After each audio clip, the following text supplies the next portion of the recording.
guys. You ready to let the dogs out? What? Do what?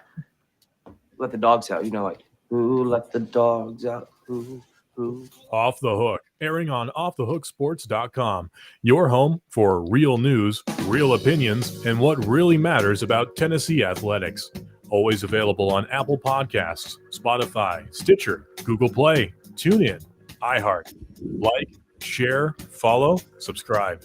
Always available wherever you find your favorite podcasts.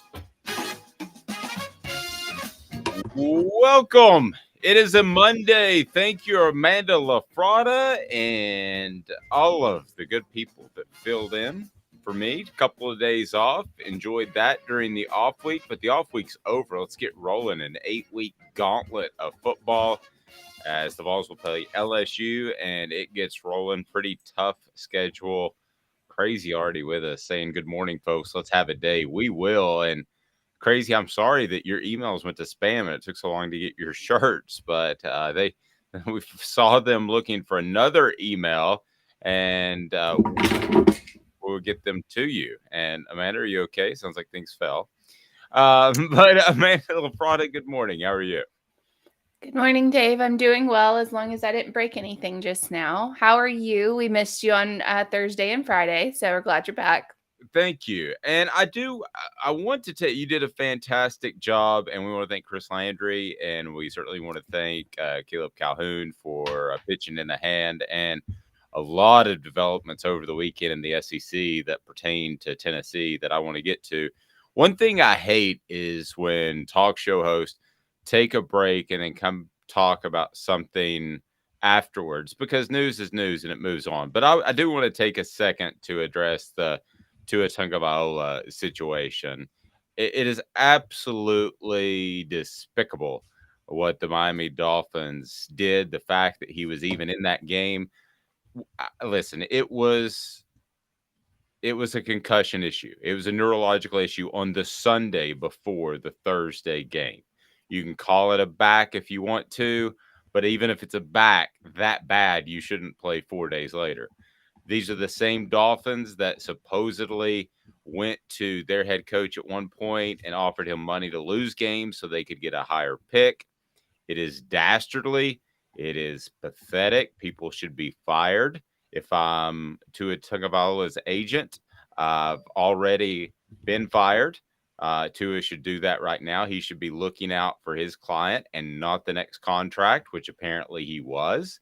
I understand a lot is on the line for Tua. This is his make or break year. I get all that, but I don't think we have to look any further than Junior Seau to find somebody that dealt with depression and dealt with issues later in his life. That is much, much, much bigger than any Thursday night game. I was very disappointed in the sport I love. It was one of those where I even considered, hey, I might just hop on and host the show, but I do believe it's important to take breaks. So that being said, we shall move on to the innocent saying team doctor should be fired. Crazy saying same Dolphins that got caught tampering as well. That is just, okay, so I'm going to go a little bit further and then I'm going to move on. The NBA has taken away ownership of franchises for racially insensitive or all-out racist comments. I would have no problem if the NFL wanted to take that direction. Now, they're not going to, because it's a bunch of billionaires that look out for one another. But the NFL is held in high esteem, higher than the NBA, and I'm fine with just cutting that off and selling that franchise to somebody else. I just was really, really bothered by it. And Amanda did a great piece that you can check out on offthehooksports.com. Good morning, Chris. And we talked to a couple of Tennessee players, what they thought about it. And Cooper Mays said on that story, if you would like to read it, it's kind of like people that are deciding whether or not their kids should play football. I don't know. And then also Jacob Warren saying he's glad that people in his office have his back, and they do, I believe. So, yeah, as a parent, yeah, I mean, who would not, Amanda, look at that and say, I mean, my mom, for instance, when my son played football for 2 or 3 years, she was like, "Oh, you don't really want him to play football." I mean, have you seen the Will Smith movie, Concussion? And, uh, yeah, I had, and I thought that we had moved on past that, and there were safety protocols, and there were actually a couple of instances in which I thought that people placed winning a little league football game over a kid's health, and so it's 2022, folks. So, Amanda, that's my rant.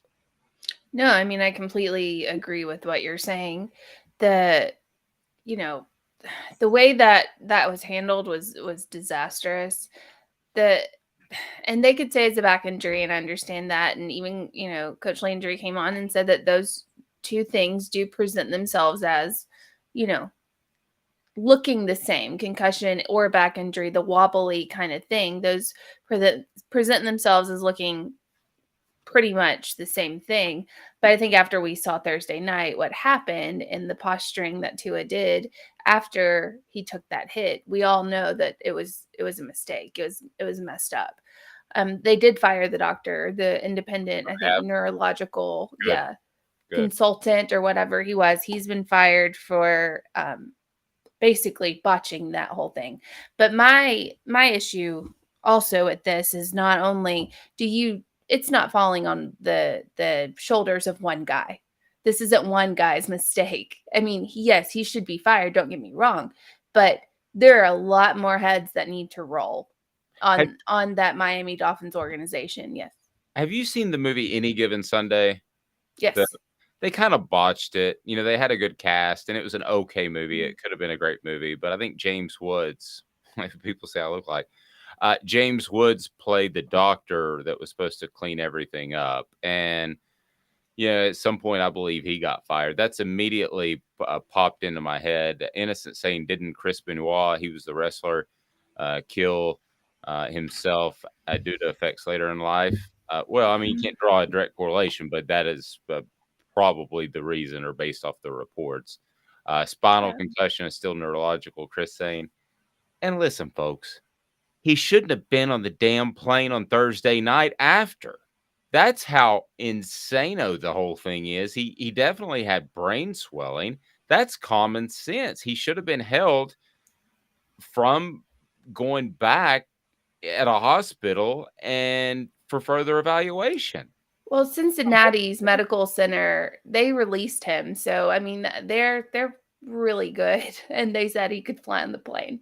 So I'm going to go with what they say, because obviously I'm not a doctor. I don't have a medical degree, but I can see that he was not treated properly by Miami or even the independent neurological person, whatever they are, on the sidelines.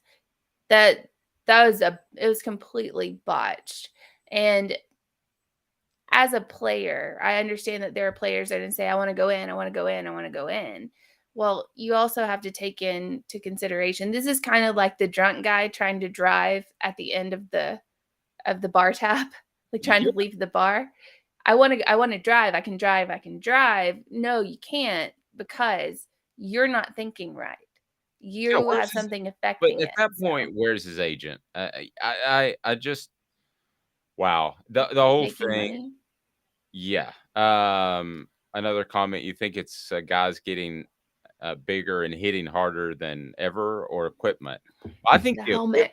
I think the equipment is about the equipment improved. Peyton Manning was actually one of the first, but goodness gracious, that's now been that was 90. Talk about first year was 98, so that's been 25 years ago. So it could probably have another, and it may have. The equipment, I think, helps, but is it guys getting bigger and stronger? Absolutely, it is. It's guys getting bigger and stronger, but people die like this all the time. Before my 10-year reunion, the week before, a friend of mine's husband was sitting on the back end of, how people sit up on, especially at NASCAR events. I always winch when I see that since this point. But he was sitting on the back of the tailgate, not the tailgate down, but the tailgate up. And the guy accidentally took off too fast. He fell back, hit his head, and died. He was 27 years old, and that these injuries, these deaths happen all the time. But the thing is, going into this that there is a greater probability for someone to injure themselves in a football game than just hanging out with buddies, drinking a couple of beers, sitting in the back of a pickup truck. The likelihood is greater. So you should take these precautions. I'm done. Okay. Rant over. The Down and Dirty at 30 brought to you by Honeybee Coffee. Amanda and I were fortunate enough to meet on Wednesday, and I just ran through it and loved it. Loved the taste of that coffee, and I'm not a coffee drinker. Literally, the only time that I drink coffee is at Honeybee Coffee. Why is it so good, Amanda? Top 5% of beans in the world. Locally owned. I feel like locally owned stuff always tastes better, I guess, because you're not giving it to the man or whatever they say. You're not you're beating the system or whatever. But it's good coffee. They treat their employees well. You could tell everybody's having a good time while they were there and working hard. And so I think that's a big part of it is it being locally owned, but the fact that it tastes good doesn't necessarily hurt it. So now that helps. That helps a lot. All right, let's open this up to Down and Dirty at 30. Your thoughts on the weekend that was in the SEC? If you looked at the schedule, you wouldn't have thought it was going to be all that eventful, but it turned out to be. What are a couple of your takeaways before I get to some of mine? So I'm going to say this, and I am mad at myself for not sticking to my guns, and I should have stuck to them at the beginning of the season. I'm on one now. At the beginning of the season, I said, Georgia isn't that good. They're not that good. They have problems on defense. They're going to be exposed. You can't rebuild a whole defense in a year. No. Georgia's great. Georgia's the best team in the nation. Well, I do think you stuck by your guns. Why? Well, you're questioning yourself. I thought I was the one who said, no, they're fine. They're going to reload. Yes. But after the first after the first 3 games, I was like, okay, fine. Then they're good. Then I eat my words. They're good. And then the last 2 games, face down, face plant in the ground, Georgia. They are not good. I mean, they're good. Don't get me wrong. They're good, but they're not they're posers. They are fakers. They are posers. And Tennessee, I told you would go 10-2, and I said they would beat Georgia, and I will stick by that right now. So the missus and I go out a rare date night on Saturday night, and we're waiting for a table, and we go sit at the bar, and we're sitting there, and somebody's watching the Georgia game, and the missus, rightfully so, asked that I kind of tune things out when we do these things. So but I look over, and Missouri, on this guy's phone, Missouri is leading Georgia, and I said, whoa, what's happening there? And he said, yeah, it's pretty close. It's closer than it should be. I said, closer than it should be. I said, Georgia's losing right now and very well could lose the game. I said, that'd be pretty funny. And he had his shoulder to me, and he turned, and he had a Georgia shirt on. And at that point, we didn't speak any longer. He turned his back on me, and he was a mad Georgia fan. But Georgia does come back and win. I think there are a lot of things that happened over the weekend, Amanda, that really opened the door for Tennessee to have an even better season. I don't want to get ahead of myself, and I certainly, as what I'm going to mention here momentarily, I'm not in any shape or form celebrating injuries, but you look at Georgia beating Missouri. They needed 14 fourth quarter points to come back and win. Alabama beats Arkansas 49-26 in a game that I thought that score was a little bit, I thought the game was closer than that. 49-26, 21 fourth quarter points, and that's Alabama wearing Arkansas down. But that was a ball game. Bryce Young has to go out for a bit. It looks like everything's okay, but we're talking about a throwing shoulder. So does that affect him later for a Tennessee game? Again, we 100% hope he's okay. Ole Miss beats Kentucky 22-19. So this is a very similar type of offense that Lane Kiffin runs that Tennessee does. Not exactly the same, but similar. So they're able to put up 22 with a group of guys that are largely transfer guys. And I think Tennessee can have success against that Kentucky offense.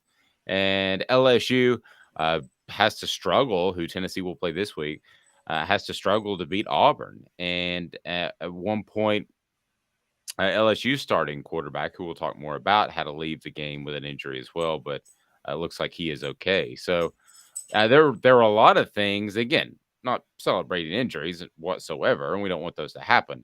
But there are a lot of things that happened over the weekend that would seem to open the door for Tennessee to have even a better opportunity to beat some of the teams that they shouldn't, in particular, Georgia. Georgia just struggle against Missouri when the week before you played horrible against Samford. I mean, if you don't get your players' attention there, you've got to wonder not only about a talent and chemistry thing on the field, you've got to worry about a culture thing. You should come out and make a statement the week after that game. Yeah, so I'm going to go through what you just discussed. The Georgia team not only looks bad with chemistry on the field, but if you've noticed, and I've seen snippets, there have been sideline problems with Georgia during the games. There have been players getting into coaches' faces. Like, I mean, it doesn't look like a respectable organization at the moment. It just doesn't, and does not look as structured as everyone thought that it was. It looks very chaotic over there, and that's a good thing, honestly, for Tennessee. But I think if you're Tennessee, you're glad that Georgia did not lose, because that's what you don't want. You don't want to light a fire under somebody like Georgia, who has the talent, who is just obviously just not, it's not meshing somehow. As far as Alabama is concerned, Bryce Young has a sprained shoulder. He's had this before. He's out normally 2 to 3 days. So, and even if Bryce Young was out going to the Arkansas game, Alabama was up 28 to nothing, I think. 21 nothing, and then 28 to 7, maybe, something of that nature. So the game it didn't really look as close as it looked like it was a runaway. Then it looked like it got closer. Then it looked like a runaway again. So it was just a different ball game all in itself. But if you look at Alabama's backup quarterback, Milroe, he looks not just as good as Bryce Young, but close. Well, and I would think with the talent surrounding them that and the way they recruit, that it sounds crazy to say, but a Heisman Trophy winner, there might not be that big of a fall off. The onside kick certainly helped Arkansas as well, but I thought they held up pretty good. Again, I have Arkansas barely on that second tier of teams, so I'm considering the opponent as well. So the betting line for the Tennessee LSU game was pretty interesting yesterday. It started out, I believe in the preseason, it was 6.5. Amanda, correct me if I'm wrong. But now as things have shaken out and it is actually game week, saw a couple of reports early in the day. That's why we just kind of held off to see where it would set, and saw a couple of reports early in the day that it was 4.5 or 5.5. So at the end of the day, it settled at about 3.5. So that's a number that basically says this is a pick 'em because it's at LSU. I think Tennessee is so fortunate not to have to play a night game there. Cooper Mays, if you haven't heard it, go to our YouTube channel. We'll play it a little bit later on the show today. Said it'll be 10:30 there, so maybe they won't be as drunk. So I thought that was pretty funny. Cooper is great to talk to. So Cooper Mays on the YouTube channel. We'll have Chris Landry as well later today. We'll hear from Cooper on this very show. And also, we'll visit with Jacob Warren this afternoon. So Jacob Warren will be on the YouTube channel. If you haven't subscribed there, you can go ahead and just click the button right now. Why not make it easy and set your notifications on so you know good stuff's coming your way. We're here every single weekday morning at 8:30. But go ahead and click like, subscribe, and share. Like, subscribe, and share and we would greatly appreciate it. I tell you what you'd greatly appreciate is Andy Mason of andymasonrealestate.com.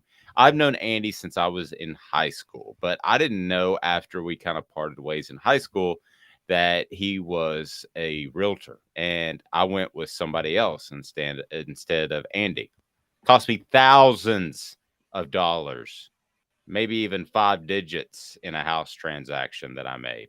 Since then, I've learned and moved properties with Andy Mason of andymasonrealestate.com. And I'm going to go ahead and tell you, it's really simple. Best service, best price, end of the day. That's what it is. It is Andy Mason. So we'll get to the message boards a little bit. Kind of your thoughts. Crazy says, I think the Bama win over Arkansas made them look better, but Georgia struggled for 3 weeks now. Samford, Kent State, and Mizzou. Yes, agreed with that. With Georgia, I really have to wonder now if they are going to be the dominant, just plug and play team that Alabama's program has been for a number of years. Let's not forget, let's go back to the early 1980s. A guy named Herschel Walker led Georgia to a championship, and their defense was loaded. Okay, so he had 1 year left.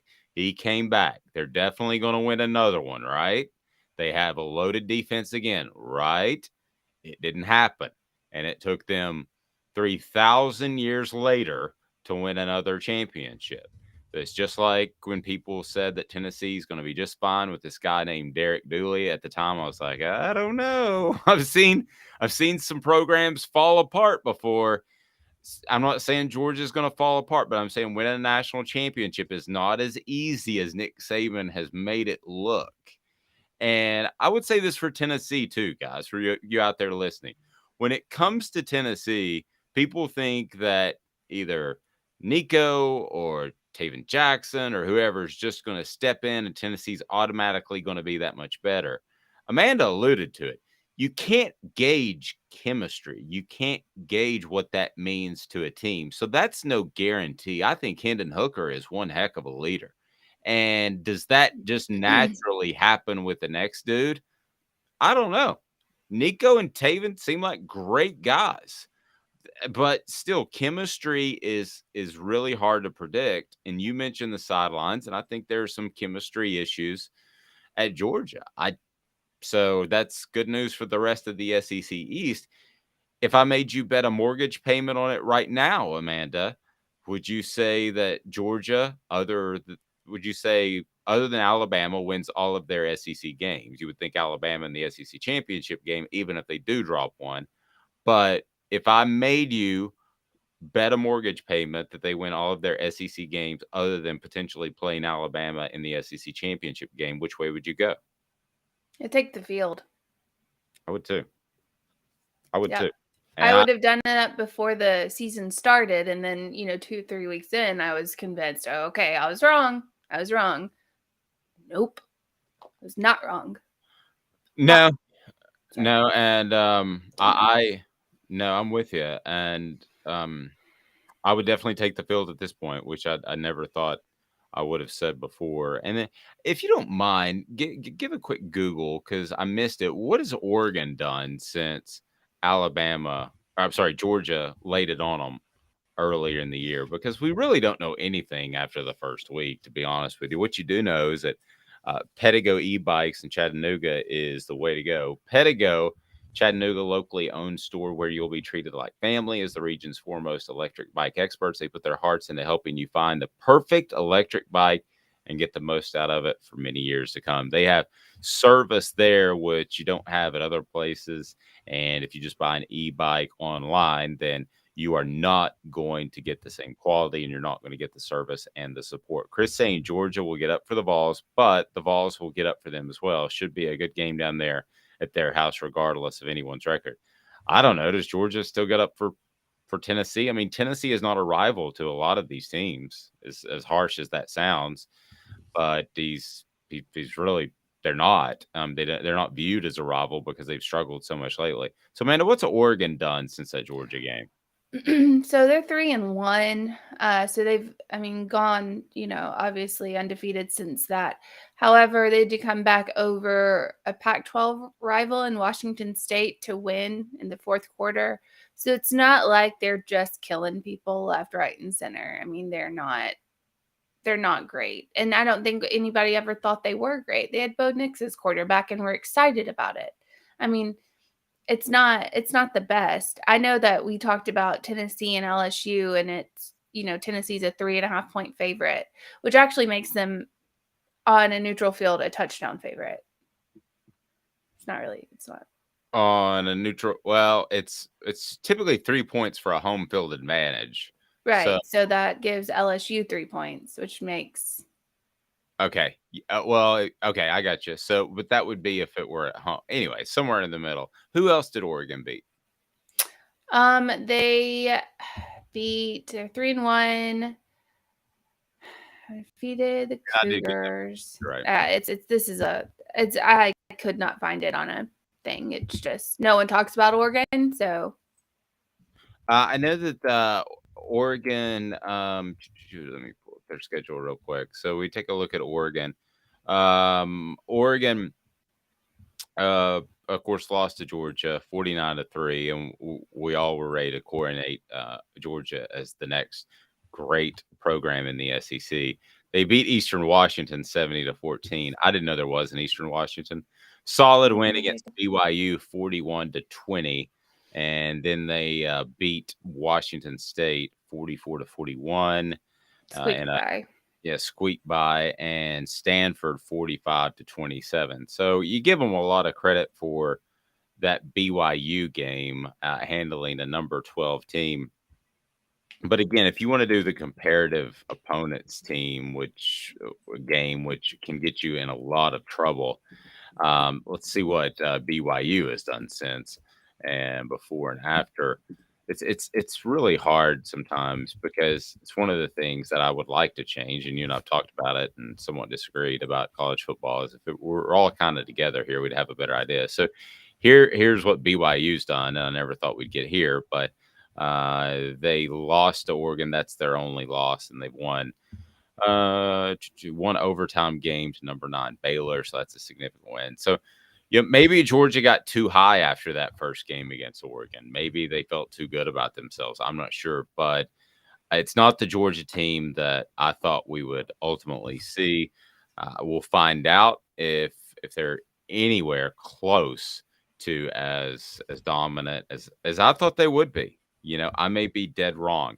A Monday Night Football tonight. Big Orange Phillies is a great place to watch it. They are fantastic. Big Orange Phillies is family friendly and a great place to hang out. We're going to be joined by Chris Landry of Landry Football right after this. Break down the SEC weekend.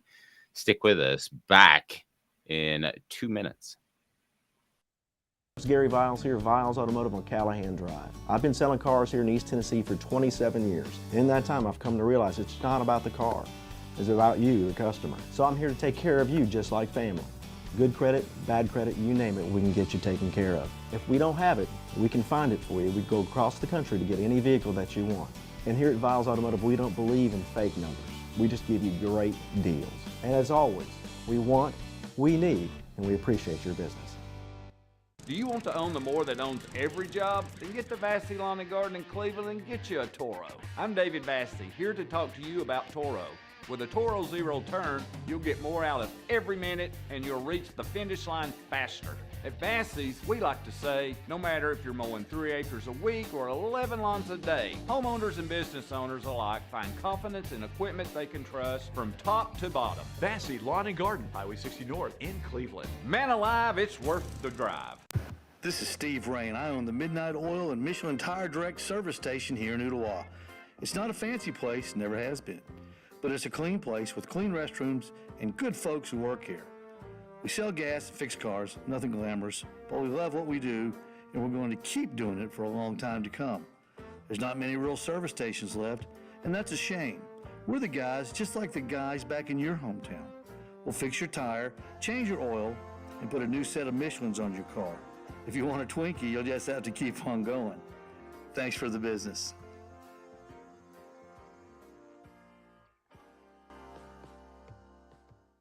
Hi, Mike Davis here with City Heating and Air, reminding you to always dare to compare. Our team provides quality local heating and air service, installation, and maintenance across East Tennessee. We use only the best equipment like American Standard heating and air conditioning for your residential, new construction, or commercial needs. Honesty, dependability, and customer satisfaction have been the cornerstones of our business since 1961. City Heat and Air. Dare to compare.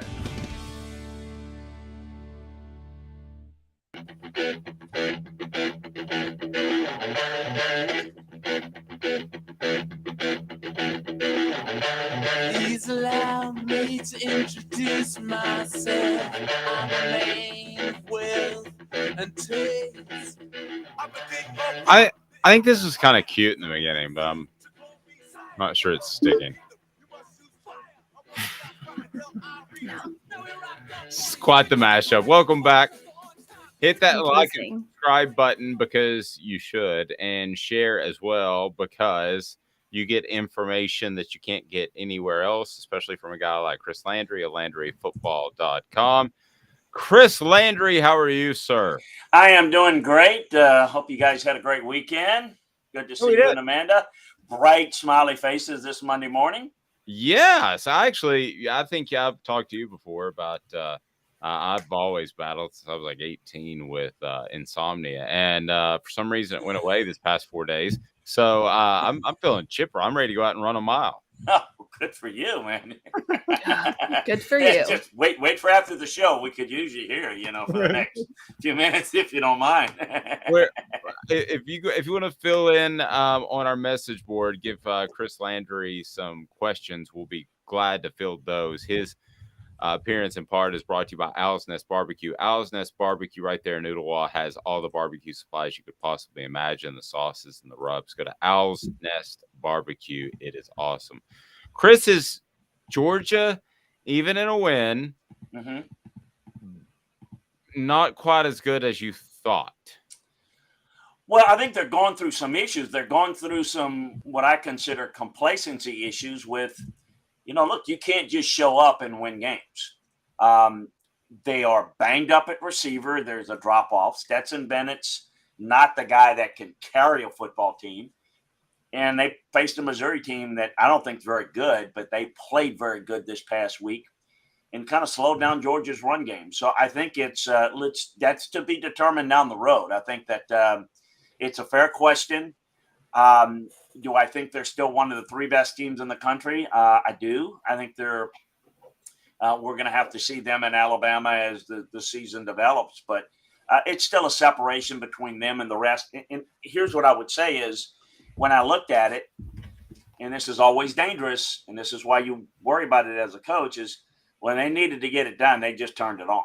And, that was an indication of how much better they are and how capable they are. But this is why we harp on it as coaches. You can't play sloppy in games in which you're a big favorite. Even if you're going to win the game by 30 points, you develop bad habits. And I think right now they've developed some bad habits that they've got to figure out. But do I feel like they're going to get threatened against certain teams that they're going to play the rest of the schedule? Oh, I think they're going to play a whole lot better once the competition is better, which is not the way you want it as a coach, but I still like them to run the table in the East. I was talking to Cooper Mays on the Vol Report brought to you by City Heating and Air Conditioning about integrity, cityheatandair.com. You'll love those people. They'll take care of you. And Cooper said, he doesn't watch a lot of football because he plays a lot of football. And that's probably common. You're so busy with football that when you're playing, you don't watch as much as you want to. And he usually has a game. But with an off week, he said he just laid back on his couch and his fuzzy blanket and watched football for a couple of hours. And he said it looked like that they went heavy on one side with a heavy tight end and just tried to run the football at them. And I want to get your take on that, your eval on that, but also is that something that Tennessee could even do with the type of offense they did? I mean, in other words, with what Missouri did, can Tennessee mimic that, or are they just too different offensively? Well, they're different. Now, you're talking about Tennessee's offense or Tennessee's defense? Tennessee's offense, yes. So Cooper was telling me that he thought they went heavy, ran to one side, ran a heavy tight end that Missouri did against Georgia, and I don't know if Tennessee is able to do that, or that'd be too vast of a change. Yeah, they don't. Tennessee doesn't play that. They don't run that. They run the football, but they run it out of spread sets. They don't like to put the tight end as much into the run game as so. No, that's really not what they do. And look, I don't think that game was as much about Missouri as it was about Georgia. As I said, I think the game really wasn't on that side. The defense was fine. It was Georgia's offense that struggled. Down receivers, they oversimplified things. They were really slow to adjust. They seemed like we got this. And then, look, they just stalled in the red zone, made mistakes in the red zone. I mean, they just settled for field goals. And that, to me, was the difference. Look, I mean, Georgia fans have a right to be, and everybody has a right to say, oh, there's problems. We'll see. I mean, time's gonna tell on that. One thing I think you guys know about me is, since I don't really care who wins games or whatever, I kind of look at it as I see it, and I see issues, but I see the issues as correctable, but I see some things that they need to have. They need to get some of those receivers back healthy, because that's where it was. They said, you know what, we're going to play this close to the vest, because, we don't really need to be aggressive here. And I think they found themselves in a game. And I thought Missouri, did a really good job. I don't think they're a really good team, but it could be a problem. And the whole, the whole, and I know Kirby said, oh, it's tough on the road. It's tough when you don't play well, Kirby. It's tough when your team's not motivated to play, because Missouri's not that good of a team. But they made them look really good. And I think that game was really all about Georgia and not about Missouri, first of all. And I don't think that's going to be reflective going forward. It might be. We'll see. Time will tell. But I'm not concerned about, I think this. I think when you blow out Oregon and everybody thinks, oh, they're the greatest team they're going to run through, that's where I think, again, people overreact. Oh, they're the greatest team ever. Well, no, they're not. They look good. They're playing good. Now it's like the sky is falling. No, they're not. It's a little bit more even keeled. It's never as good as you think. It's never as bad as you think. They may not be as good as, I know they're not as good as people were making them out to be after the win over Oregon, because it never is. But I still think they are clearly the team to beat in the East, and we'll see how that plays out with them in Alabama, because I think that'll still be where we are at the end of the year. But maybe not. We'll see. And maybe there are other issues. That's the thing you never know, is what if there are more issues? What if there are more injuries? Then all of a sudden we got a different ball game. But all I can do is take it, game to game, week to week, and see who's available and who's healthy and who's not. Yeah. Did you watch, obviously you watch all the games, but did you see the sidelines, especially during that Georgia-Missouri game? Can you give us a little bit of insight, maybe what's going on there, or what that means culture-wise? There's no culture issue there. It's frustration, particularly kind of when you're not playing well and you're missing assignments, you're not getting the check call, and you're in the wrong place. People get frustrated, and that happens all the time. I mean, it happens pretty much every game. It's just they catch it more on TV now, but there's no culture. I think if anything, it showed a little intensity that needed to have. If they had played with that type of intensity and focus, that game would have been a 30-point game. So I'm not saying that and pushing and shoving is great, but sometimes you need that, because sometimes you got to, if you feel like something is not getting done and they're going through the motions, I think other players tend to jump on teammates. So I don't see that as a real problem. And I guarantee you, kind of the way that culture is, that's smoothed over. That's I think always overplayed, quite frankly. Now, I think when things are really bad, I think sometimes there can be a little bit more to that. But guys, if I had a nickel for every time, that stuff happened when I was there, the player or coach, I don't know. They probably arrest me for some of the stuff I did on the sidelines. Yeah, well, you weren't Buddy Ryan punching Kevin Gilbride. No, I didn't do that. Although there were a couple of times where I wanted to do it, but I was at a table where Buddy Ryan punched somebody in the meeting room, and the guy he punches right next to me. So I came like this close to getting the punch, even though I wasn't the intended guy. That is so awesome, and I think that was on Monday night. Awesome for you, but if it might have been a broken jaw for me. The Kevin Gilbride thing too, I think, was on a Monday night football game. It was a Sunday night football game back in the TNT days, and that was that was gold. That was security of the team is walking between Gilbride and Buddy Ryan. Oh man, what the stories? Oh man, that's a good offseason story one day to talk about. It is Buddy Ryan. It is. I want to get to LSU and get your breakdown of them right now. So hit that like and subscribe button. Be sure and share. We greatly appreciate that. Yeah, LSU, I know, is in rebuilding mode. Mm-hmm. But what did you make of their game against Auburn? They get the win, but they didn't blow me away in any shape, form, or fashion. Where is this football team right now after a bit of a mutiny in week one? Maybe that's too strong. Yeah. No, I think it was week one was more about, assignments, mistakes, frustration, a little bit of a player. Keishawn Butte is a little bit of a me guy, and that's not reflective of it's just they've kind of calmed him down, and I think they're fine. Culture-wise and everything, I think they've been fine since the beginning. It's always when you have a loss, it's kind of overblown. They're trying to kind of figure things out. They outcoached the heck out of Mississippi State. They found a way to make adjustments against Auburn. I think they're really well organized and they're very well coached. I just don't think they're as good. I think people think LSU, well, they won again and they're really, really good. They don't have a passing game. That's a problem. Neither does Auburn. And I thought that they had some big time mistakes in coverage against Auburn. Auburn, got out to a lead and we're in trouble. In fact, if it's not for the fumble, scoop, and score, I don't know. I don't know if that LSU needed that big boost. Kind of like A&M got the boost against Arkansas with the fumble from KJ Jefferson. I thought that flipped the game around in LSU's favor, or I don't know if they would have won that game, but they did.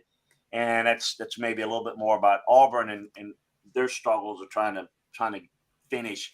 But I think you're catching LSU at the right time if you're Tennessee. This team's trying to find itself. There's a whole lot of transfers that were brought in. There's the program, talent-wise, was left adrift by Ed Orgeron, but there's still some talent, just not nearly as much as you think 2019 and how much talent could there be? It's a complete shift, guys that didn't go to the NFL transferred or whatever. So it's definitely a rebuild, but they're well coached. They ran the football pretty well against Auburn, which is impressive because Auburn has got a pretty good defensive front. But I don't think they can throw the football well enough. Look, this is going to be this is going to be the game plan should be and will be like Florida's game plan was against Tennessee. Run the football, keep it away from Tennessee. LSU can't keep up with Tennessee's, score quickly, and they can't match points in the passing game in that regard. So they're going to have to control the game. But Florida did that pretty well. So that's going to be the key is, for Tennessee is defensively. Like it is going to be pretty much for every game. Can defensively they get off the field? And can they create turnovers or slow down the opposition's run game to allow their offense to cook and breathe and get in rhythm? Because if Tennessee gets a lead, they'll win and win going away. Just like I said against Florida. We know that kind of, or Pitt. Both of those games were a little bit more challenging. They probably could have been and should have been. And the reason is defensively. So I think that's what I see defensively. Again, for LSU, they can rush the quarterback. Now that's no joke. That's going to be it's going to be a like Pitt, but with better edge rushers. LSU's, Ojulari in particular, but they've got guys that can rush the passer and then get home with four-man pressures. So Matt House is probably – I'm very curious to see how they're going to play it defensively. I've got some thoughts, but I don't know certainly yet what they're going to do. But it's going to be about what LSU can do coverage-wise and with base pressure to slow down Tennessee's offense. And that'll determine how effective they can be on that side of the ball. But in the end, you can play well, but you can't hold down Tennessee's offense for an entire game. So it's really going to come down to LSU's offense and ball control or lack thereof that's going to determine this game. Yeah, so LSU, I think, if I'm not mistaken, their quarterback got a little beaten up this past weekend against Auburn. What do you see? Do you think he's just – I know Bryce Young got beaten up against Arkansas, but it's a sprained shoulder. This quarterback injury, how do you see this affecting, the game coming forward? Well, I don't know what they're going to call it officially. My guess, and it's just a guess, I hate guessing on medicals, but, to answer the question, that's all I can do. I think he's going to be good to go, although, again, I don't know. I think that what they're going to do is, obviously today is going to be an important day, of how things are. But I think they're going to keep it hush-hush. What I think they may do is they may get more reps for Garrett Nussmeier this week. Garrett Nussmeier can be a more effective passer. Jaden Daniels, you're defending the run. So it would make a lot of sense for LSU to kind of, play it, the whole Bill Belichick role, day to day, whatever it is, and make Tennessee prepare for defending the quarterback run game if Jaden Daniels is playing, or, a little bit more, passing game, drop back stuff with Garrett Nussmeier. So I think they'll probably play Jaden Daniels, but I don't know that because obviously it's going to depend on health. He starts if he's healthy. If he's not, and I think they get a feel for that, then they're going to practice Garrett Nussmeier more this week. So he'll be more prepared than obviously what he was last week, because you get about 75-80% of your reps to your number one guy. So if you're getting 20% of the reps, 15-20% of your reps, you're not going to be as prepared to play in a game as you would if you've got a whole week where now you get the 80 or 90% of the reps the next week. Daniel asked a question. It's something that we touched base on months ago. It said, is it possible for Tennessee to run a 4-minute spread offense instead of going to a goal line style, or does the offense rely too much on the speed of play? You've been saying 4-minute offense forever, and I thought they tried that just a little bit against Florida, but it needs to be the next evolution of this offense. Yeah, you can run it out of the spread set. What you can't do is, you can't line up, and people say this all the time. Well, I don't like when they do. Well, you can't practice all the time the spread and the tempo, and then all of a sudden, well, just line up and power and come off the ball. Well, you don't do that. You don't practice it. I mean, it's just that's not who you are. But you can slow down the tempo, and you can run the football and huddle, with a lead. That's not what Josh likes to do. And their offense is built around, we got to trick you. And he's not going to say this, but he feels like, and rightly so, that they're not good enough to beat you lining up mano a mano. He's got to beat you with tempo.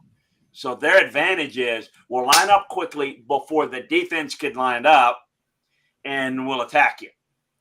And I don't think he's as comfortable, with the reads. He's not as comfortable with being able to get the run game going consistently. So I think they feel like they have to be tempo-oriented to be successful. My thing is, when you get a lead, if you're in a position to do that, that it behooves you to be able to line up, in a huddle, take your time, even if you don't want to huddle, just slow the pace down. Because what it does, it helps you against the opposing defense, but it hurts your defense on the sideline because they're the weak point of your team anyway.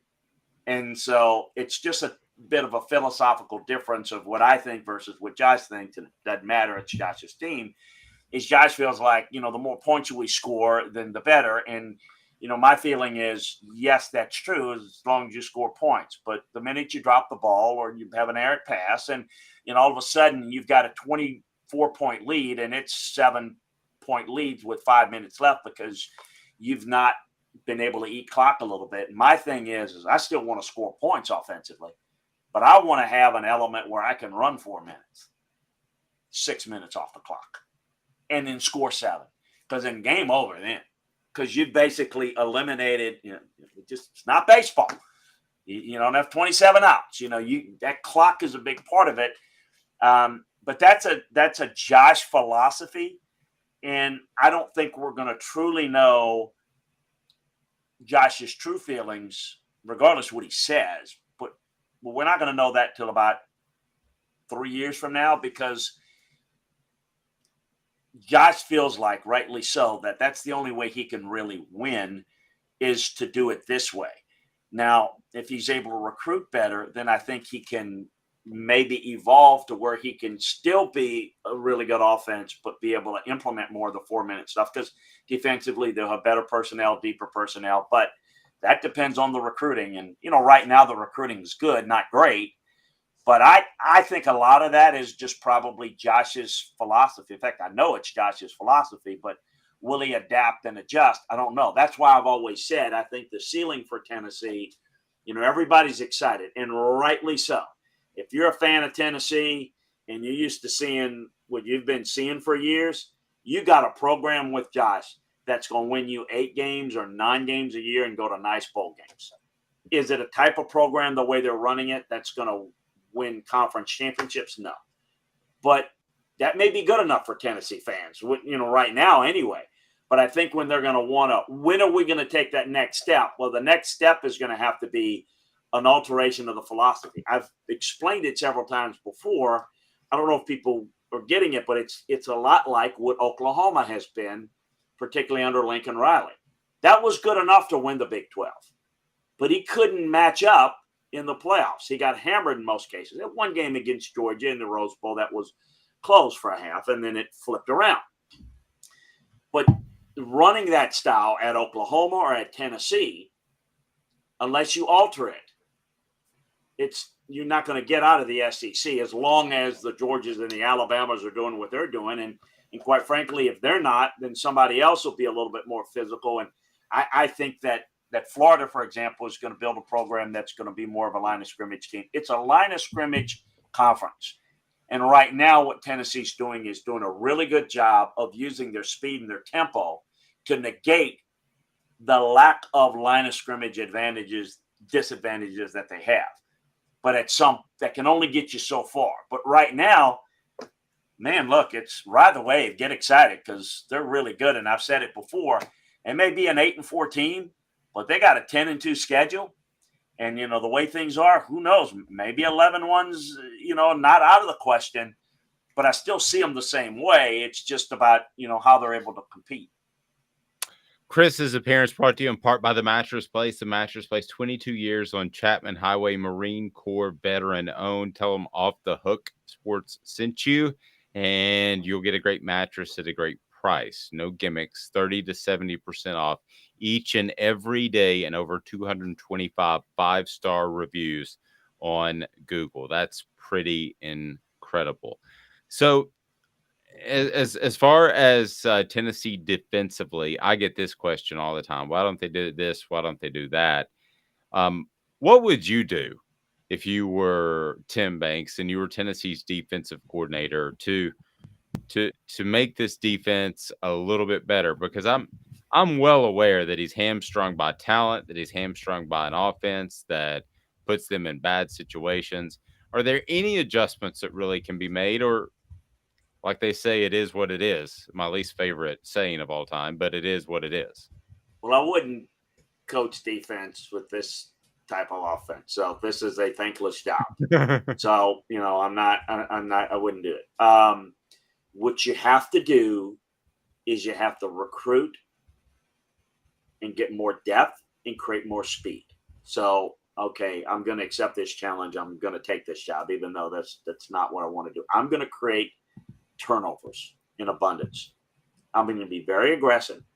I'm going to take chances because I feel like, hey, like I got an offense that can go the length of the field quickly. So I might not be able to get stops, but I can get turnovers that are the same thing as stops.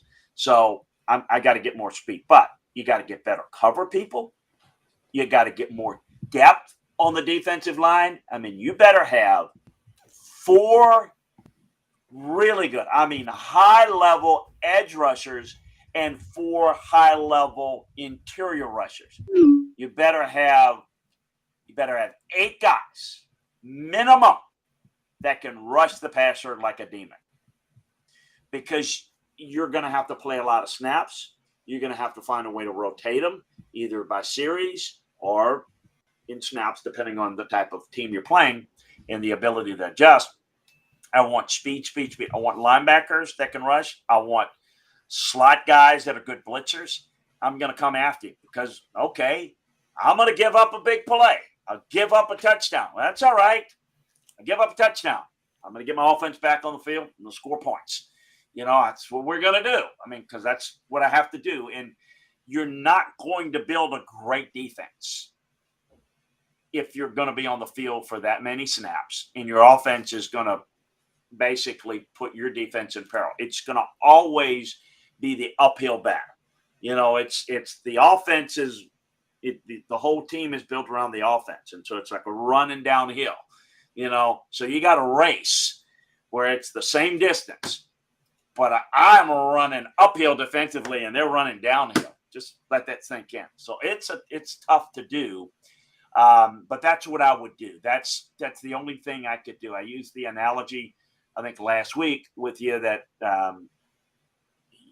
good friend Phil Bennett was known as a really good defensive coach and did a lot of good things, goes out to Baylor with Art Browse and he's got to hold on. It's like, hey, we gave up 40 points. That a boy defense, because that's as good as you can do. You're playing 80 snaps a game. It's going to always be an uphill battle. And the challenge and the difficulty with that is what happens if your offense has an off day. Then you become not an average team. You become a below average team. You see that it's kind of like a basketball team. If you're a great shooting team and you don't rebound, you don't play defense, it's fine as long as you shoot. What if you go into a cold streak? You get blown out. You don't rebound. You don't play defense. That's not what you do. So to me, to be great, not to be good, it's not that difficult to take this scheme. This scheme is really good. What Tennessee does is really good to take you from bad to competitive. But the challenge is competitive to great. In order to be great, you have to win with that big toolbox, right?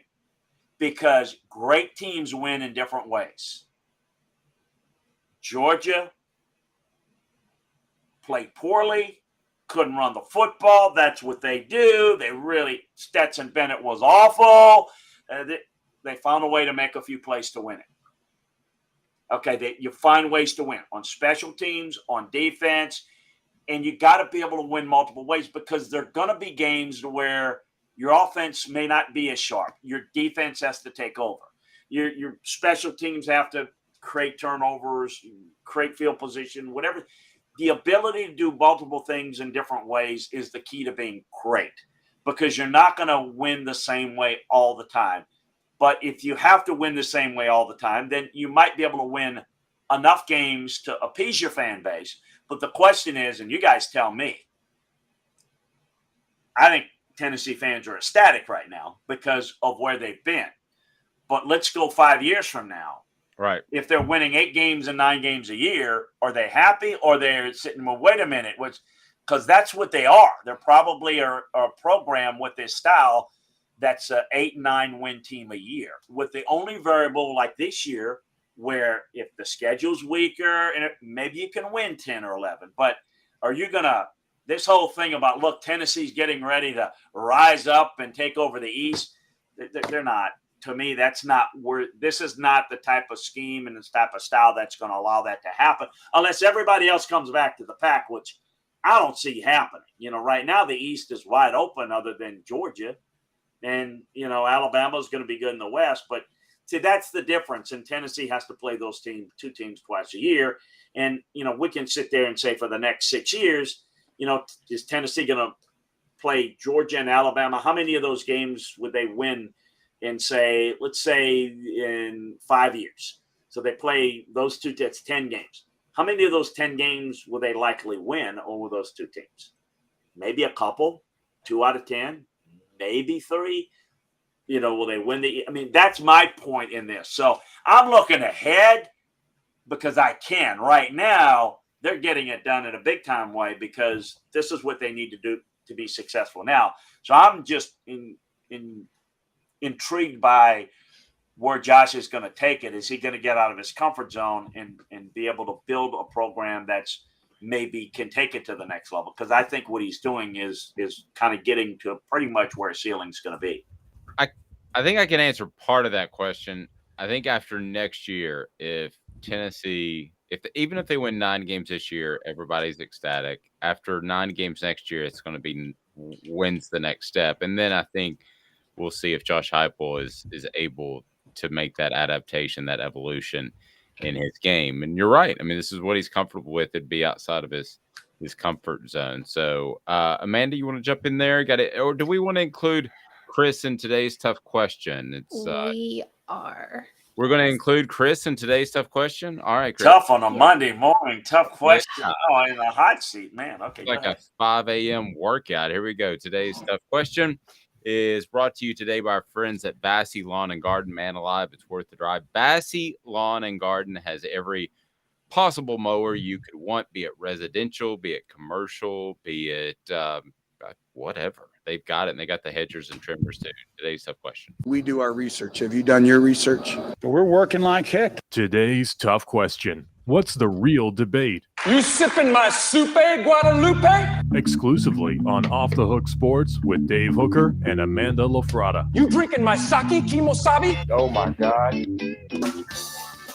All righty, Amanda. What's today's tough question? We usually lead the show, but Chris, you weren't here. I went on a rant about the Tua thing, and that took up some time. So yeah, we talked about that, didn't we, Amanda? That was we talked about it Friday because it was Thursday night. We talked about that. Yes, Friday. we did. We had some good stuff about that. Yeah, especially coming from you being on the sidelines. You've seen things like this, so it was a very good insight that way. Today's tough question. We've talked about LSU. We've talked about, everything happening in the SEC.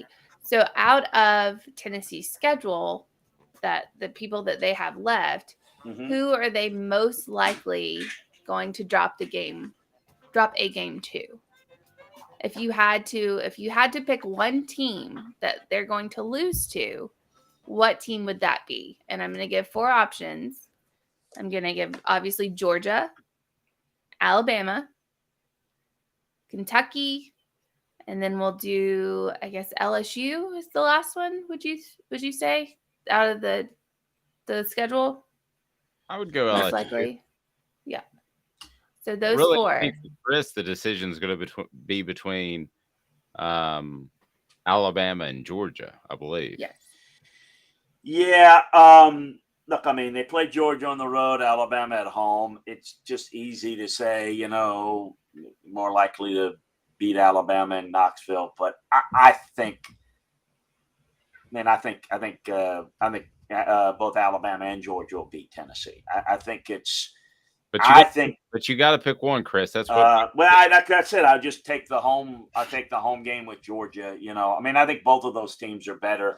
I don't think Tennessee can beat those teams. I think those teams have to lose to Tennessee. Just like I really didn't think Tennessee could Florida could beat Tennessee, Tennessee would have to lose the game. And that happens. I mean, it happens. So I would say they're more likely to beat Alabama, but I don't think they're going to beat Alabama. I mean, I'm trying to, I don't answer the question. So I would say Georgia, but I think they'll lose both of those games. I think they should beat LSU, and I think they should beat Kentucky.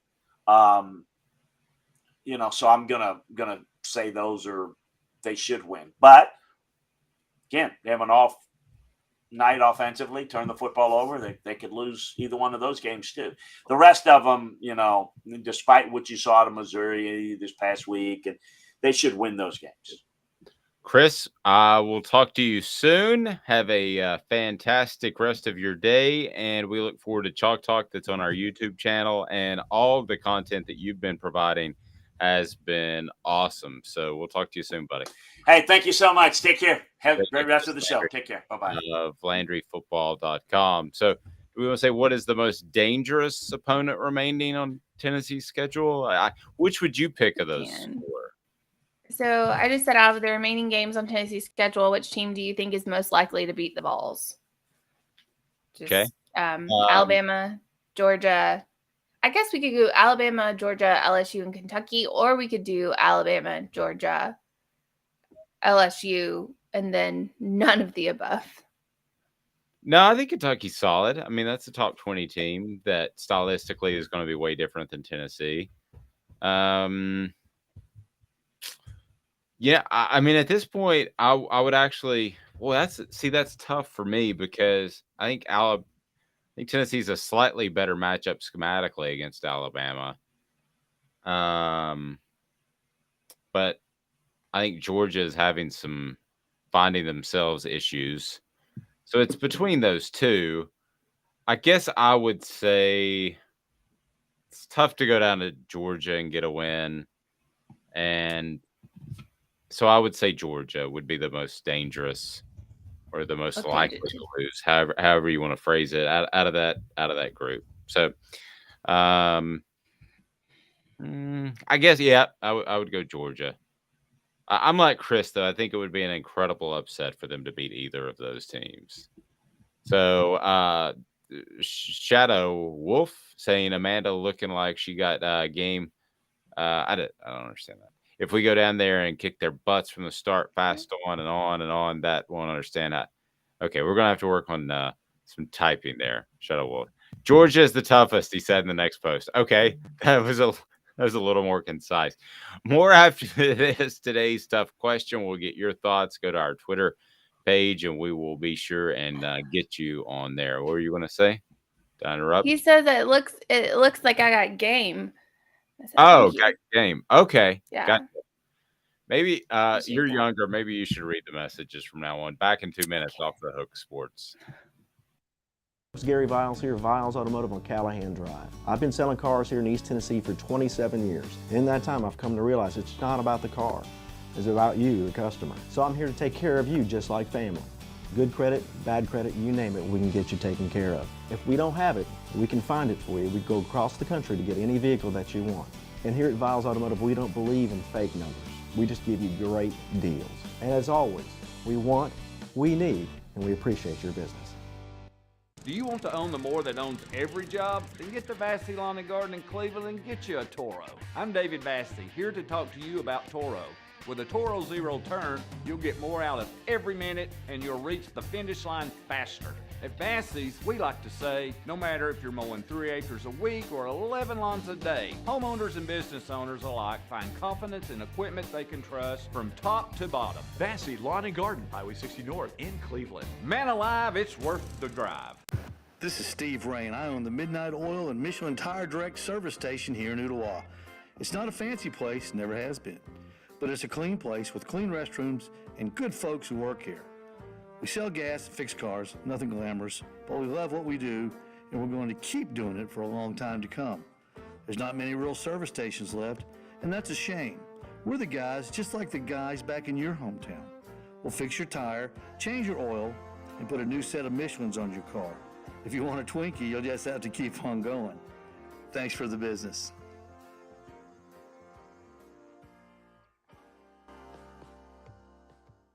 Hi, Mike Davis here with City Heating and Air, reminding you to always dare to compare. Our team provides quality local heating and air service, installation, and maintenance across East Tennessee. We use only the best equipment like American Standard heating and air conditioning for your residential, new construction, or commercial needs. Honesty, dependability, and customer satisfaction have been the cornerstones of our business since 1961. City Heat and Air. Dare to compare. Alrighty, welcome back. Shadow wanted to clarify, I wasn't dissing Amanda. She does. Yeah. So that was sweet. Yeah, I got it. So when you get to the kids talk, it The kids are saying. Yeah, the kids. The kid by kids, anybody younger than 35. Sam saying, what can Tennessee learn from the Kentucky Ole Miss game? Ole Miss has a similar style like Tennessee. That's a great question, Sam. And we did allude to it at the very beginning of the show. So remind you can listen to the whole show, but I'll go ahead and address it now. I think they can learn that they can score, because you have to remember that with Lane Kiffin and the way things are going in Ole Miss right now, because they don't have NIL money to compare, they are transfer portal U. That's what they're going to be. So they are going to continue to work in transfers. So the chemistry offensively is still not, I guarantee you, where Lane would like for it to be, but it's going to be there with Tennessee. So what can you learn? It's do the same thing you've been doing, and you should be able to do it at a higher level than Ole Miss did, and they beat Kentucky. So I think you just learn to keep rocking on, and I think Tennessee should beat Kentucky. Their offense is even better than it was last year, and they continue to gel. And yes, I think that at the beginning of the year, I thought Kentucky was a coin flip. At this point, I'm probably 70-30 Tennessee beats Kentucky. So brought to you by Craft Treats today in part. Craft Treats is phenomenal. Check out the chill pills. Man, the chill pills are unbelievable. The chill pills are just so good for your pet. They have the ability to help with digestive issues, which I wasn't aware of. They have the ability to help with the arthritis issues, and they're all available at Craft Treats. And don't forget, you save 20%. That's 20% if you check out with the exclusive code Off the Hook. That's 20% off the hook. And they're great for anxiety too. I'll give you a for instance that happened this morning. We're having some gravel put down in the driveway. So I heard the mechanical equipment coming in at exactly 8:28 when we start at 8:30 every morning. And I'm like, oh my gosh. Or like the Derek Dooley, oh my God. Yeah, well, I broke out the chill pills 30 seconds before the show, and we were good to go. And you haven't heard my dog bark once. So I was like, did you grab a chill pill? Because you were not alluding to the dog at any time until then. Oh yeah, the dog. The dog was going to bark and go crazy, but so we're all good. Again, use the go to Craft Treats, get the chill pills, and you can use Off the Hook, and you will be able. Let me double check that. Is it Off the Hook Sports or Off the Hook? Okay, Off the Hook. Just use Off the Hook, and you're going to save 20% off. How cool is that? And you're going to love the way it will help your dog. And again, with me, it's big time with the arthritis, because my dog's getting a little older and a little bit more. He's getting, I don't know, maybe he's getting that second kick. He's a little more spry. He doesn't struggle to jump up to bed. He is spry. That's for sure. Yes, he's a nipper. Be careful. When he nipped me that one time, I was like, wait, did you just nip me? Because it doesn't hurt at all. It's just like he just wants you to know what he's got there. It's like a jab. It's not the uppercut. It's not a full right cross. It's just here's what I got. Here's what I got. I can use these at any moment. Careful, lady. I'm like, okay. Yes. Sam saying, using Chris's logic, Kentucky lost to Ole Miss. Ole Miss did not beat Kentucky. That's true. Yeah. I mean, at 22-19, if you're Lane Kiffin, you want to be beating people 40 to something. So no, I don't. Yeah, I see your point there, and both guys. I think that's a a really good point. So, Amanda, as we look at this football game, Tennessee LSU, it was crazy to me that Chris said, and I trust him, that it's not a very talented LSU team. On the surface, if you just landed on the planet and from Mars and you didn't know anything about it, you'd say LSU has talent because they usually always do. I mean, the two worst coaches, in my opinion, in the history of college football to win a national championship are Les Miles and Ed Orgeron. And they did it because they were super overloaded with talent. And for him to say that is, I thought, very, very intriguing. It's a lot like the Florida League. It feels just like that. And I know that, we cover Tennessee a lot closer, and I understand that. But it does feel set up for Tennessee should win this game. Doesn't mean they will, but should win this game. I go back to some of the mistakes that they've made in terms of against Pitt, against Florida, where I don't think they were completely all on the same page or something was going on. I'm not sure. Turnovers were a big part of it against Pitt, of course, and special teams woes. But I go back and look at if Tennessee plays a B-plus game, they win this game 100% of the time. Yeah. If they play a B game, 50-50. Other than that, it's coin flip. Then you have to take into account what LSU does. But the fact that it's an 11 o'clock a.m. game, LSU practices in the evening, and this is a big difference to me. I can't tell you this often enough because all the teams I covered practiced in the afternoon. So a noon kickoff, I think some players would rather just get kicked right in the gut before a game than play a noon kickoff. They absolutely hated it.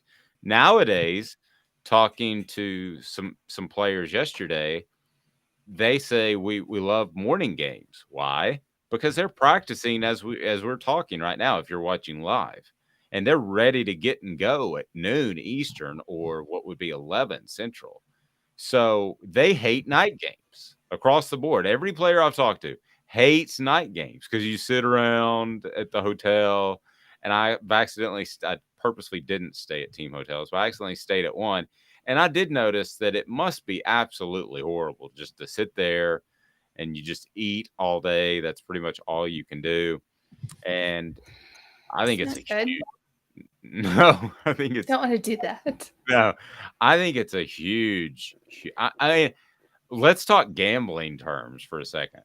If that's a 7 o'clock game, as opposed to a 7 Eastern, as opposed to an 11 Central, or we'll make it easy, 6 and 11, we'll stay in Central.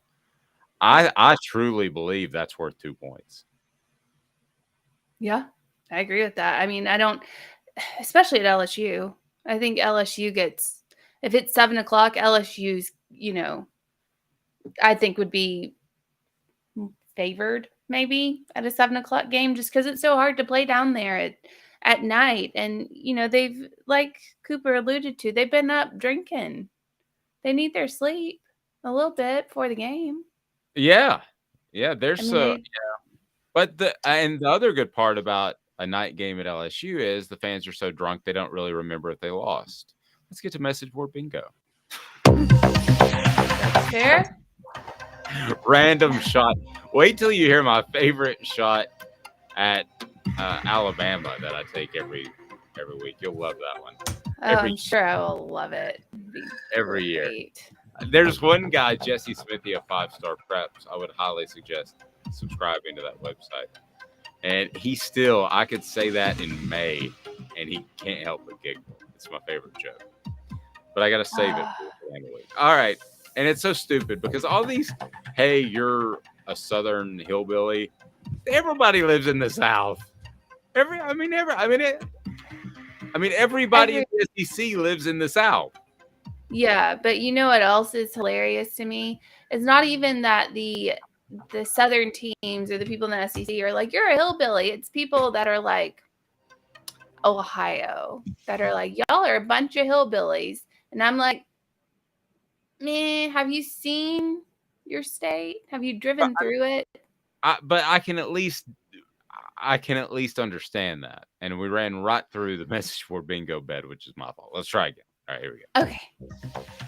All right. So, anyone get the feeling our coach is shaving points? This is bad. Trying to get that buyout guaranteed. Oh, I know who this is. Who? Oh, you can't say yet. Yeah. All right. So you got 10 seconds. If you can type in the answer, you'll win a T-shirt.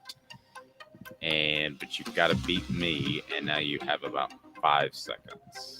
I believe I know who this is. It's one of two teams, I think. Can you give us a hint? Is it an SEC team? Yes. Okay.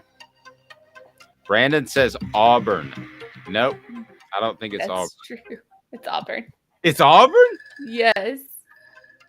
They just lost. How are they shaving points? I don't. No, they did. Yeah, they did. I don't know. That's true. I have no idea. It's an Auburn fan. What do you mean? Stop trying to make sense of it. It's not going to help. I was going to say maybe Georgia or Ole Miss because they've shown the ability to score more points. Nope, that's Auburn. Okay. Auburn doing Auburn things. It's at drunkenouburnmessageboard.com. Yeah. All right, here we go. SEC team. We got maybe 2 more shirts to give away. Okay. Brandon, be sure and email me at dave@offthehooksports.com, and I'll hook you up. If you don't hear from me within a day or 2, then let me know because some of these have been going to spam. Go ahead. So we should give our coach another contract extension, but add a few clauses along the lines of 1, anyone over the age of 50 may not hold an offensive playbook, nor will they be allowed to call offensive play calls of any kind. 2, defensive play calls may not allow 3 lineman sets to exceed 25% of all defensive downs. Any violations of the above terms will effective immediately terminate this contract. I think I know who this is, but I don't feel good about it. SEC. All right, who we got? Anybody want to throw a guess out there? Because I am going to go with Sam goes with Kentucky. That might be right. Might be full on dog attack over there. I'm sorry. Is it Kentucky? No. Not Kentucky? No, it is actually before my dog freaks out. It's Texas A&M. Oh, A&M. Brandon, you've already won a shirt. Brandon's good. What? Brandon's cheating. You are good, Brandon. But you were a little bit late. I think Brandon is cheating. You're not allowed to Google. No Googling on this thing. Okay, so all right. Do you want to do one more? Do you want to? Because we've given away one shirt. We have an allotment of shirts. Do you want to do one more? Yes, I think I do, unless Ava has a problem with it. Apparently she might. One more. Here we go. All right. Are we the new Kansas? This is not a team in the SEC. Looking at the remaining schedule, it's conceivable we go winless in the Big 12 this year, finishing a strong 2-10 in year 4 of our coach's nightmare. At least F1 is exciting to watch. Big 12 team. Yeah, I figured clearly. Well, some racing country. Ugh. I want to say somebody. There's a part of me that wants to. Sam says Mizzou. It's not a Big 12 school, Sam. Yeah. I'm going to go with Indiana. And also not a Big 12 school. That's true. I don't know.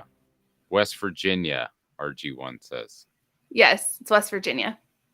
All right. RG1, send me your information and we'll get you a T-shirt. Again, David@offthehooksports.com. And we want to get to this day in sports history because there are all kinds of good things to learn on this day in sports history. This day in sports history. Putting things in perspective, exclusively on Off the Hook Sports with Dave Hooker. You're so old. When you were a kid, rainbows were black and white. And Amanda LaFratta. New Kids on the Block just called. They wanted you as a backup dancer.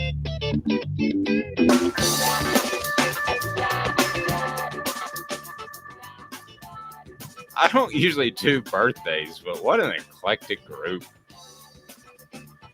Tommy Lee, drummer for Motley Crue. That was my first concert, by the way. It was Motley Crue in Thompson Bowling Arena. Really? And yeah, and he had been cited the concert before in another city, not to moon people at the end of the show, which he always did. And at the end of the show, he did it again in Knoxville and got cited or arrested or whatever the term would be. But it was super cool because I'm sure you've seen the video where he has the spinning drum kit. It's a spin, like it spins 360, it spins over and over. So that was the concert before I saw him. So to match it, imagine this in Thompson Bowling Arena. They would never allow this to happen. His drum kit was hung from the very top of Thompson Bowling Arena and he's playing the drums, and it would go back and forth from one end of Thompson Bowling Arena to the other. Does anybody else out there remember that? It was unbelievable. So, like, even though we had terrible tickets and we were on the upper deck at Thompson Bowling, at one point I could have hit Tommy Lee with a football. You should have. You're not a fan? No. The origin of the I know too much about you kind of tape. And then Dave Winfield is 71 today. Dave Winfield, one of the best athletes that we don't talk about. He actually could have probably, I think he was drafted in the NFL. I think he was drafted in Major League Baseball. Oh, I know he's drafted in Major League. And I think he was an NBA prospect as well. And yeah, you talk about a great all-around athlete. Maybe like a poor man's Bo Jackson, so to speak. He could do it all. Just natural, incredible ability. And then lastly, Gwen Stefani is 53. That makes me feel incredibly old. Wow. Gwen Stefani in general, thumbs up, thumbs down. She's my first CD, no doubt. Tragic Kingdom, when there were CDs back then, kids. Really? So when did you buy that CD? I don't know. It was bought for me. I didn't buy it. It was 2 CDs. I got them the very same time. And it was in Easter baskets, which is random. But it was Gwen Stefani is no doubt Tragic Kingdom and the Spice Girls. So if you want to go on music. Yeah. I have a This Day in Sports History, by the way. Oh, okay. What do you got? Yeah, it's yesterday's, though. It's going to be from yesterday. It's fine. By the way, I always, if I may, that No Doubt should have named their albums after the different band members, because this would be unique. Other bands can't do this because they're all male, but they could name the albums after each band member that Gwen Stefani had slept with. Go ahead. This she kind of ran. It's early on a Monday, Dave. On a Monday. So one of the songs is about it. It was somebody she dated. No, it was a band member. It's about his band member. It's about a band member. I promise. Yeah, I know. They dated. They were like engaged. I know, but how uncomfortable would that be? All right, we've got a 160 stop tour, and I've got to do Don't Speak in front of you and all these thousands of people. Yeah. And yeah. But she also ended up singing a song about how it was great that they went their separate ways and they see each other and they're happy for each other and yada, yada, yada. Anyway. So. On to the bassist. Go ahead. Dear God. Okay.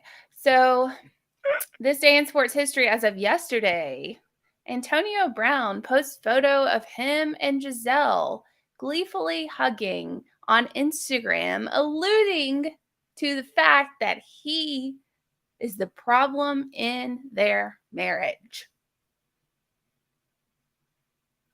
That guy. Giselle and Tom's marriage. Okay. So we'll end where we began. brain injuries matter. Head trauma. And I still think the Vontez, I can't remember, Perfect. I can't remember his last name. Perfect. Yeah. Perfect. That hit changed things For Antonio. Antonio Brown. I don't know, because he was that way in college, and people don't remember that because he wasn't well known then. Well, then he went from goofy to super goofy. Nutrition World is where you need to go for all of your supplements. Nutrition World, all you have to do is click on one of their ads on our website. Nutrition World, it has the e-commerce store where you can purchase it all right there and be taken care of. Know that you'll get great service and know that you can buy all your supplements there at the best price. And they're the best supplements. They are absolutely uncovering the cause. If you feel that your mind and your body are not currently operating optimally, Nutrition World is for you. They've got all the supplements you could possibly need, and they are fantastic. So that is Nutrition World. Have a great day, everyone. This is a presentation